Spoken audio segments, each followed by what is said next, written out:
মহিষাদল থানায় ঢুকে পুলিশকে ধমক শুভেন্দু অধিকারীর। স্থানীয় বিজেপি নেতাকে ফোন করে রাজনৈতিক প্রস্তাব।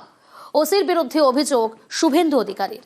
নির্বাচনী বিধি ভঙ্গের অভিযোগে শুভেন্দু অধিকারী এসেছিল বিজেপির প্রার্থী নন্দীগ্রাম ভবানীপুরের এবং বিরোধী দলের।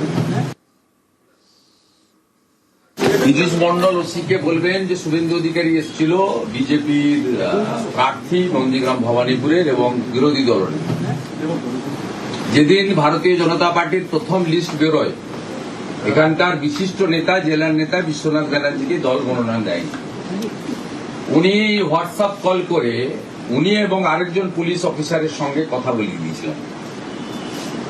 আমাদের কাছে কমপ্লিট রেকর্ডটা আছে। আফটার এমসিসি এগুলো পুলিশের কাজ নয়। এই সেম অভিযোগ তমলুকের এসডিপিও নন্দীগ্রামের আইসির বিরুদ্ধে আছে। আমি সতর্ক করে দিয়ে গেলাম। আপনি বলবেন আমার কাছে বিশ্বনাথ ব্যানার্জি সব রেকর্ডিং করে আমাকে দিয়েছে। এটা পুলিশের কাজ নয়। বেতন তৃণমূল দেয় না, ট্যাক্সের টাকায় বেতন পান। অশোক স্তম্ভ লাগানো আছে।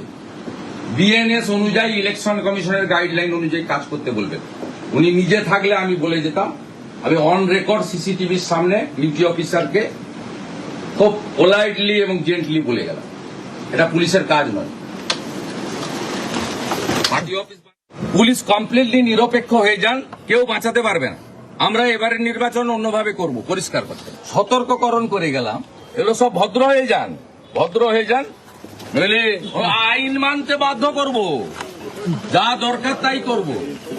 ইলেকশন কমিশনকে বাধ্য করাবো এমসিসি অনুযায়ী কাজ করতে, পুলিশকে বাধ্য করাবো নিরপেক্ষ হতে। এগুলো পার্টি অফিস নয়।